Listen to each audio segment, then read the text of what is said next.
Hi guys, welcome to the Carp Insane YouTube channel. We're again, another day session, but this time it's going to be 29 degrees. It's going to be absolutely, it's already baking and it's only 8 o'clock in the morning. It's forecast for 29 degrees today. Fishing peg 2 this time. There was a guy on peg 3 next to me, he's just gone. A guy's just set up on the opposite bank on peg let me see, 7. I think he's fishing with his son, who's going to be on peg 8. They're fishing together. And there's a guy fishing peg 10, which is my first choice, but there's always someone on there now. It just seems to be guaranteed fish, pretty much. But there's a lot of fish showing out in front of me. Obviously, with the temperature being as high as it is, the air pressure's going to be high. You can see already they're up in the water. They're crashing. They're already crashing all over the place this morning, and now you can just see them, little V's, vortexes, tail swirls. You see sometimes the back comes out and they come along the surface and just back down again to another surface. So what am I fishing with? Well, I saw a massive fish crash just to the left hand island, so I'm fishing with chod rigs on all of my rods. I don't want to fish zig rigs. I said this about chod rig, I don't really like it. I just don't like the way they sit. Just like a long pop-up really. So I'm fishing a chod rig, which is probably the next best thing to a zig rig. It'll sit on top of whatever's on the bottom, unless you're fishing on a clean bottom, and there's quite a lot of weed in here in parts. So I'm fishing with 3 chod rigs, left hand rod, mainline toppers, self-laver. They've always done well on here. Obviously they ban plastic baits, so you have to find an alternative. The next best alternative is the mainline toppers. Obviously I'm fishing over the top of sweet corn, just good old green giant sweet corn, a couple of tins of that, spotted out, and then fish over the top, popped up obviously on a chod rig, and I'm fishing 3 mainline toppers on a chod rig, and then the middle rod and the right hand rod are both on chod rigs again, using the good old faithful Sticky Baits Bloodworm pop-ups. I have bought, the other day I bought 5 kilo, got from Angling Direct, I bought 5 kilo of 20mm boilies. Normally I've got 16 last time, but I decided to go for 20mm this time because even though it's carp only water, there are some small fish in here. You know, when I say small fish, I think the smallest probably about, well, stockies of about 12-13 pound. And getting the bigger baits, I want to try and target the bigger fish. That's my theory anyway.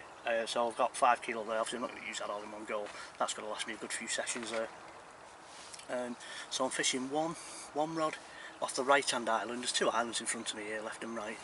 It's been fish crashing all morning there, and the guy next to me who's just gone, he said they were there crashing all night, so I can't neglect that. I've put one off that island. And then the right hand rod is, now he's gone in peg 3, I've come right across to the far margin. There's been fish showing there all morning. He's had a fish off there last night, so I can't ignore that.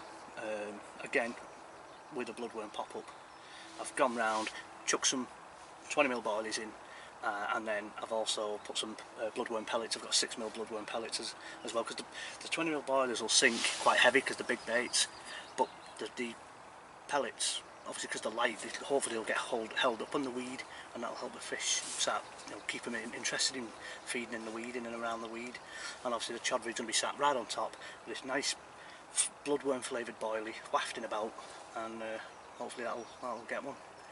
So nothing's happened as yet, no liners and no knocks or anything, but I can see the fish are all on the surface. You can see them all. You can just see the V of a fish as it's swimming along. You see little swirls, occasionally one will crash, and then if you can see in the tree line, in the shadow of the trees on the water, sometimes you can actually see the fish. With polarising glasses on, you can see the actual fish in the water. So we'll see how we get on. Obviously I've also put a little bit of sweet corn just down the margin, because you can't neglect the margins. The margins are, for a few years now, people have turned up, rocked up and whacked out to them towards the middle. Everyone's just gone out to the middle, and the margins have been neglected. And over the years the margins have started to grow and grow, and they've developed into really quality margins with loads of reeds and loads of plants. It's almost overgrown, but it's naturally overgrown. And the margins just scream carp now, and there's so many people catching from the margins now. So I have been steadily feeding so far this morning, a few grains of corn just in the margin. So hopefully, if nothing happens, I'm just going to bring the rod in, just flick it in there, see if we can get one. But obviously it's 29 degrees today, so I'm already sweating now. You know, sat in this, I'm in a brolly, got the front open, so there would be air coming in. I've not got the vents open, which I should do really. I might open them in a minute, just to try and get some air passing all the way through the brolly. This is just basically to get out the sun. You know, it's not going to be nice. I don't tan or burn. You know what I mean? So I don't really want to get sunburned. I've got suntan lotion on just because obviously there's going to be times when I stood out looking at the lake and stuff. But I can see most of the lake, or certainly most of my swim, the water I've got on this swim from where I'm sat. So we'll see how we get on. Yeah. So just a quick update on what we were doing. So I'll get back to you. Well, nothing yet. No action. Fish are still cruising around on the surface. You know, you can still see them. Little V's, vortexes. You can see the backs coming out now and again. It's 26 degrees at the minute and we are only on 10:30 in the morning and it's already 26 degrees. Stark contrast to last Thursday when I was on here again and I fished the peg next door, peg 3, swim 3. And it absolutely, from the second I got here, I literally got here, started setting up. Luckily I got this brolly up just in time and it just started raining and it literally teemed down all day. It wasn't the fine rain, it didn't batter it down, but it did rain heavy. I was soaked. I had all my waterproofs on. I had the bass boots, I had the tracker waterproofs, I had the tracker summit jacket, the waterproof jacket. So I was alright, I was fine, I could stand out in it. I was just under this brolly now and again, boys. So stand out, look at the water. I was completely head to toe covered in, you know, I was covered in waterproofing. I accidentally hand washed my jacket about a month ago. I didn't use loads of detergents, but I did use some, and I believe that's a big no-no. Certainly you can use a little pinch of detergent, but what happens is when you wash your jacket like that, it takes all the oils off, the protective oils. So basically, it's not saying it wasn't waterproof anymore, but some of it wasn't waterproof anymore. So what I'm going to have to do when I get paid is I'm going to have to get some spray, a bit like Fabsil, like you would with your bivvy and your brolly. It's some stuff. I'm going to get the tracker stuff. You know what I mean? It's their gear, so I'm going to match their gear with their spray. I'm going to spray my coat again and give it back the natural oils to make it 100% waterproof again. Don't get me wrong, it did a good job, but I think I messed it up a little bit by washing it by accident. It was only hand wash, but it was a little bit detergent, and it's probably just washed away them oils that keeps the jacket 100% waterproof. Obviously it's 10,000 hydrostatic, so you know, I mean, it shouldn't get any water in, but some of me under base layer stuff was a little bit damp underneath, so water had got in somehow. Yeah, that's what we're going to do. I'm going to waterproof my jacket. It's very quiet at the minute. There's me on, there's a guy just left to the right of me, he's just gone. There's a guy on peg 10, right over on the other bank. There's a guy and his son that's setting up. His son must be coming later on because he's just set up on his own. They've just joined, they're fishing on the opposite bank, straight across from me. So, but it's their first session, so their first time fishing here, so they're sort of still getting the lay of the water. You know, we've put them onto a few good spots. Not moving now, that's lazy like, but it's 11 o'clock and I'm set my stall out now. When you're on a day session, unless you're stalking, you tend to just set up where you fish, that's it.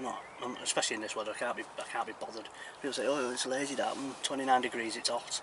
It's hot enough anyway without starting walking around places, you know. So I've set up, just getting out the sun, in the shade, sit here, watch my rods, watch the water.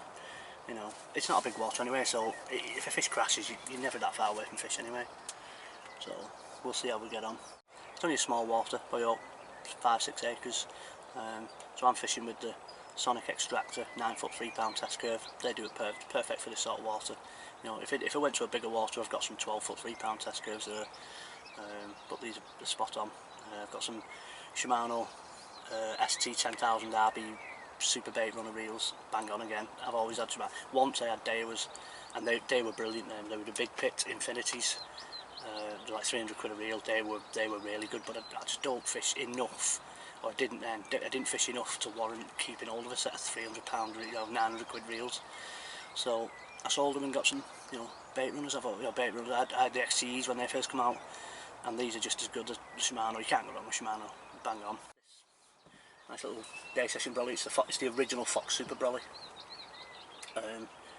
You could do it as an overnighter as well. There's no front to it, and it's not like the brolly system that they brought out where you can zip a front on. This has no option for a front, So it literally, if you're going to do an overnighter, you're fishing open. So it's alright for an overnighter in the summer. You know, maybe in the late spring, summer, early autumn, you get away with it. But obviously as a winter, I'd switch to the bivvy. But it does a job.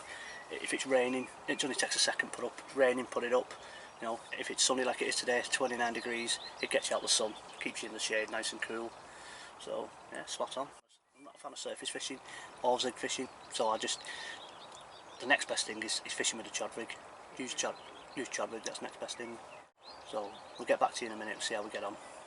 I'll give you another update in a minute.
Well guys, another blank.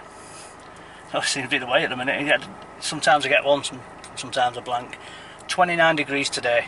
Good luck to anyone who gets a fish, because I mean, bear in mind, yeah, I could have put a zig out, I could have put floaters out. I'm not a fan of that. I know it sounds daft because people say, you're not going to catch them if you don't you know, conform to that sort of thing, but I want to catch them on the bottom, or at least with a pop-up. So I have got some zig and floater line. I've got some Fox 12-pound zig and floater line, so I may use that with a size 8 and just a trimmed down pop-up, or even just a little 12mm white or yellow pop-up. I might give it a go on one of the rods. You know, I said that about the chod rig last year. I wasn't a fan of it because I'd never used it, so I just thought it was a bit of a weird rig, so I'd never used it, and lo and behold, tried it first time, had my PB. So, you know, maybe there is something in trying something, you know, that you're not sure of. Don't forget to like, share and subscribe, and I'll see you in the next video.